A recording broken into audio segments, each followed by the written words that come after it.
welcome back, subscribe guys, and today we have another exciting deck tech from Redshift, one new set that just came out, or pre-release did. The official set will come out this Friday on Valentine's Day. Hopefully everyone had planned, hopefully everyone had someone to spend time with, but if not, you got magic. You know what I'm saying? But today we are talking about one of the legendary creatures, red-green, and it is Redshift Primal Surge. That is the deck tech for today, and this list is pretty budgetable. It's up to 300, so pretty much a budget deck for anyone out there looking for something fun, something fast, something easy to maintain, since Redshift is a very fun commander. From when I was building this list, I was like, ooh, a lot of fun stuff here, so let's just get right into it. So the commander, Redshift Rocketeer Chief. Green and a red, Goblin Pilot, Vigilance, and it has a tap mana ability, which is tap, add X mana of one color, where X is Redshift's power. Spend this mana only to activate and activate abilities, and exhaust, which exhaust you can only activate only once, which means you can't activate again, but if you blink it or if it dies, you could do it again. Which put any number of permanent cards from your hand onto the battlefield, and it's a 2/3. So pretty good stats there. This reminds me of Primal Surge, and I feel like he's a perfect commander for Primal Surge. I have made one Primal Surge deck on the channel already, but why not another one? I think Primal Surge is a great card for some of the creature decks that care about permanents on the battlefield. You don't care about any other spell except for Primal Surge. So let's just get right into today's video. We got 31 creatures. The 31 creatures are combo pieces or just help you out to ramp out some more. There's only a few combo pieces, but let's just get right into it. So we're playing Walking Bliss of Birds of Paradise, Elvish Mystic, Fatal Horror Elves, Lionel Elves, Magus of the Candelabra, Orchi, Leaf Caller, Agatha, the Vile Cauldron, and Fanatic of Rona. So let's just get right into the mana dorks here. So Birds, Elvish Mystic, Elf, Fëanor, and Lionel Elves, all mana, helps us capture a commander. We're catching our commander too, but it helps to get more mana on the battlefield. And Fanatic Ronos, which actually helps a lot once our commander gets really big. We can add 4 green. And then also with Magus of the Candelabra, it's an activated ability, which means we could use Redshift to untap 2 land or even more, depending on how many land we have or how bigger Redshift will be. And we got Orchi, the Leaf Caller, which we could filter that mana into different mana, which is really good and relevant on the board state. And then we've got Agatha, the Vile Cauldron, activate abilities, a creature you control costs X less, where X is Agatha's power. Agatha's power, this effect can't reduce mana cost to less than 1 mana, so we don't really care about that ability, but the other ones are really good, which we could overrun, which is pretty relevant in some cases. But we just want to use that ability so we could Magus. Oh no, we can't do Magus because 1 or less, right? But if we put more into it, it's really good. And then we got Walking Ballista, which a nice little combo piece there, because once we make a lot of mana, if we have Umbral Mantle on Redshift, we do that, and we get to play Walking Ballista, and we get to filter in all the mana and ping everyone to death, which I do really like. So let's move on to the next page here, which is Goblin Archaeomancer, Marvin Murderous Mimic, Soulbright Flamekin, Ball Invoker, Eternal Witness, Savala, the Heart of the Wilds, Shaman of Forgotten Ways, Svilla, Ice Shaper, and Tyvar the Pummeler. So let's just get right into some of the creatures here. So we've got Goblin Archaeomancer. So we were playing red-green. I will cost 1 less. Marvin, which copies or has all active abilities of creatures I control, even mana abilities. So this could be another Redshift, could be a Savala, could be anything that we want it to be.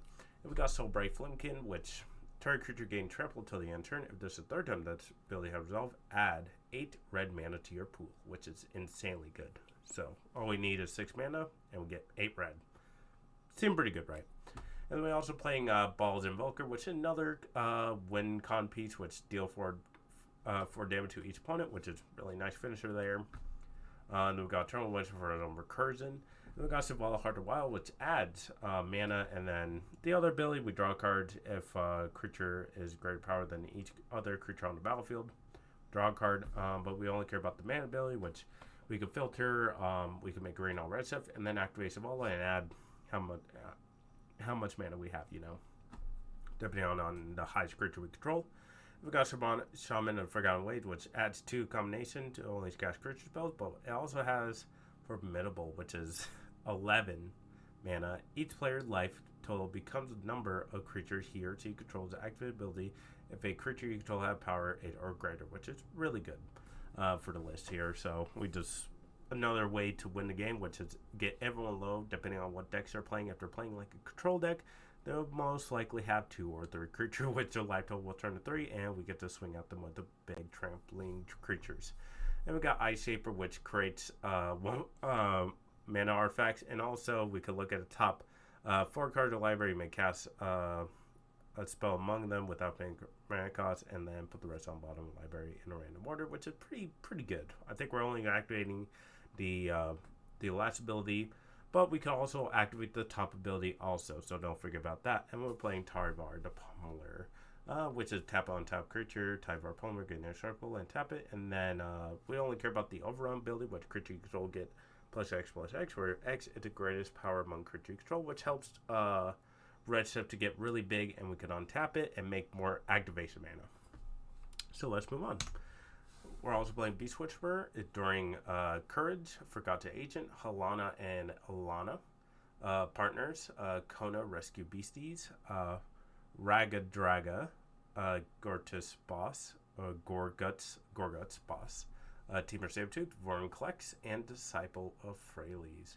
So let's get right into it. Beast Whisperer helps us do some draws whenever we catch our creatures, since we're mainly a creature permanent deck. During Courage, gives our creature haste +2/+0, which is really nice. And then if it dies, we still get it. Forgotten Agent helps us to move counters over to Redshift to make them really big, so we can really abuse that ability by making activate mana. Same thing as Halana and Alana. Partners, just put 2 counters on Redshift and make it into 4. Kona gets out any of our big stuff really early. I think Kona is really great in any green deck. Good ad.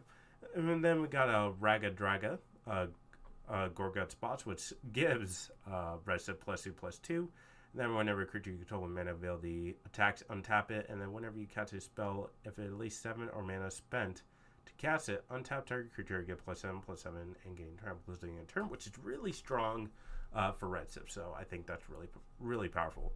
And we got Teamer Sabretooth, just bounce something and then play it again. So we got some flicker, not really flicker, but just some bounce effects.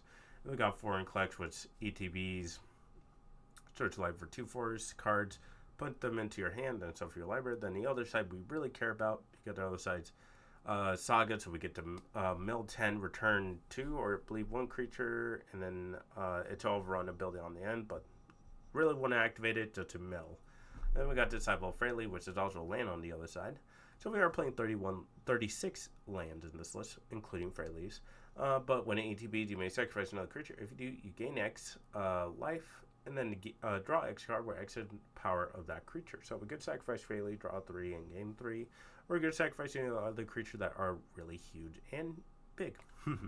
So let's move on to the last side of creature, which is Inferno, the Star Mounts, Pathbreaker Ibex, Etali Primal Conqueror, and Craterhoof Behemoth. All really good cards here.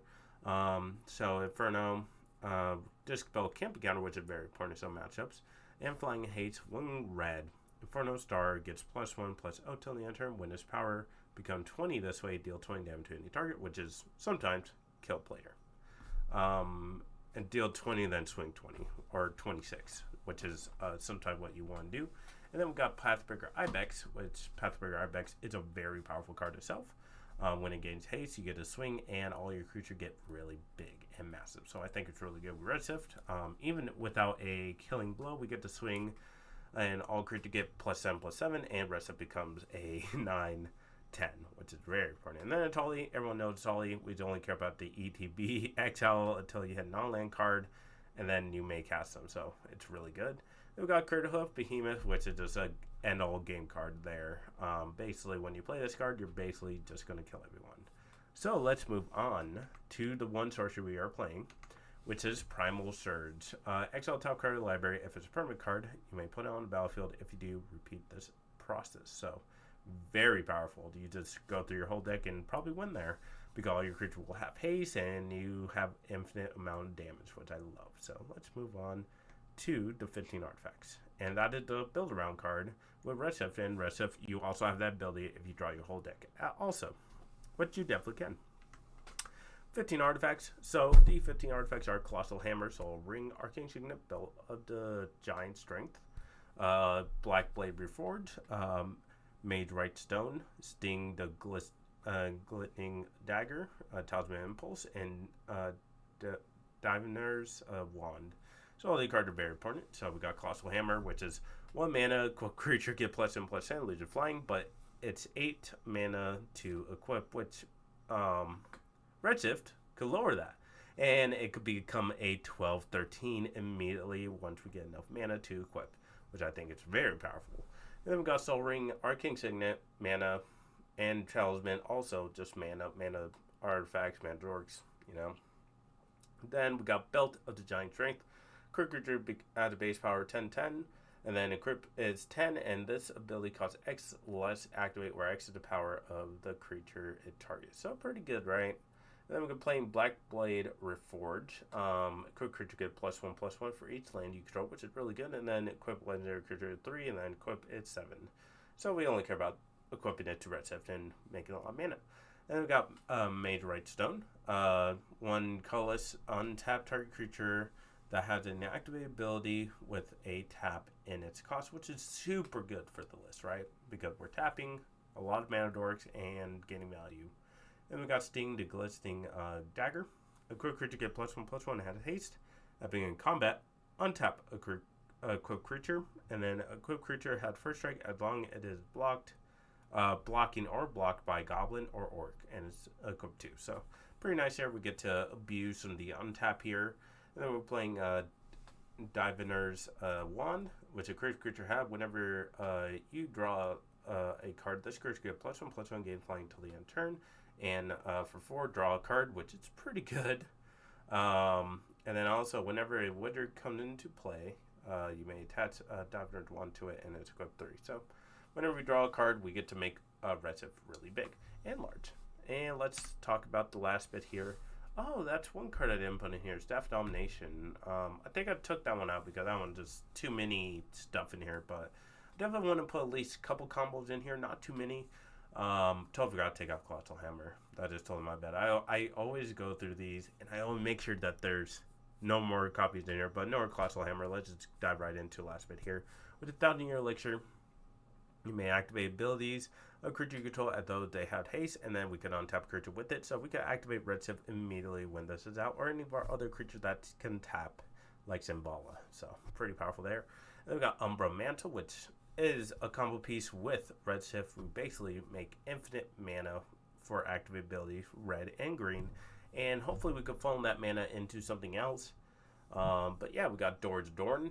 Whenever you attack, scry 2, then you may reveal a top card of your library. If it's a creature card, put it onto the battlefield, tap in, attacking until your next turn.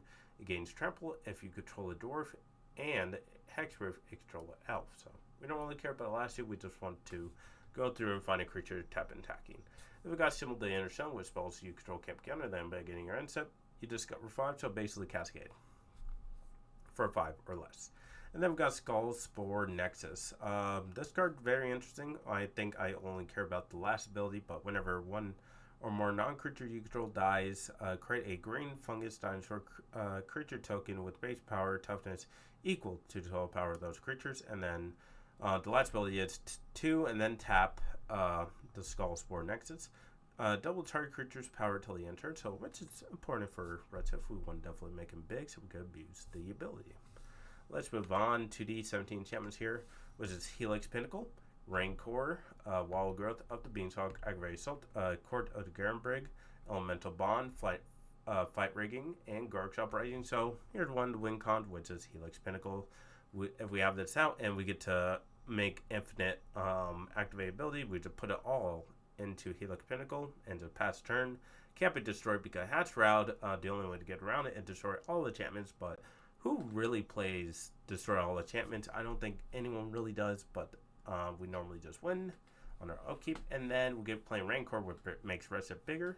Wild Growth, which helps us ramp out more. Up to Beanstalk, which draws a card, and then we draw a card whenever it counts a mana value 5 or greater. Aggravated Assault, which we could take infinite combat when we get to the infinite mana stage, or even a lot of mana, because we do just untap all creatures you control, which is very dumb. We do take extra combat depending on how much mana we can make off of Redshift. Court of Garenbrig, which you become the Monarch when you enter battlefield, and then by getting your upkeep, distribute 2 +1 counters up to 2 target creatures. Then if you control Monarch, double the number of those counters on each of your creatures you control. And then Elemental Blind withdraws a card, Fighting Rigging. We get to put counters after beginning combat, and then if there's a creature we control that's 7 power, we get to cast a card without paying it. And then I'm playing Gurk's Uprising, which says card draw and gives our creatures trample. So, really nice there. And then last but not least, we are playing Rhythm of the Wilds. Helps those creatures become uncounterable, and also gives our creature haste, or +1 counter on it. Tribute to World Tree, counters or draw cards. Greater Good, draw cards. Garden Project, draw more cards. Monster Vortex, whenever you cast a creature with power 5 or greater, you discover X, where X is the mana value, so we get a Cascade. Thickius and Thicket, when Thicket's in the Thicket, put a X +1 counter on it, on target creature where X is that creature power. And then beginning your end step, draw 2 cards if you control a creature with greater power or tied for the greatest power. So we get to draw 2, but we get to put counters on stuff. Unnatural Growth, which is super broken. In the top of the list, if we do have Aggravated Assault, we get to make infinitely big Redshifts. And then Mana Reflection, just for more mana, abuse of mana. So, yeah, that's the enchantments there. Let's talk about the land. We're playing 35 lands. Seem pretty simple here. We're playing Syndicated Command Tower, Exotic Orchard, Carpaloose Forest, Cascade Wolfront, Rockfall Vale, Rootbound Crag, Spire Garnet, and Stomping Grounds. The only one that we really care about that we need to talk about, because I'm pretty sure everyone knows what all these one another do, but Castle Wolfrung has an activated ability which makes Redshift big and fast. If we get to untap our boy, we get to just go crazy and stuff like that. So I really like this card in here. But yeah, let's talk about the last bit here, which is Thornspire Birch and Treasure Vault, which Treasure Vault has an activated ability. We're going to create a lot of treasures off of it and go crazy. And then, yeah, we're playing 16 Forest and 8 Mountains. But yeah, I think that is it for today's video, guys. Thank you guys for watching. Definitely stay tuned for this Friday for a Valentine's special video. Trying to figure out what I want to do, since there's a lot of commanders I do want to make as commander budget decks. But yeah, if you guys definitely want a high budget Redshift deck, definitely let me know, and I will definitely get that to you soon. But yes, I am going to get out of here. My name is Quest, and thank you for watching Scry, guys. I will catch y'all later.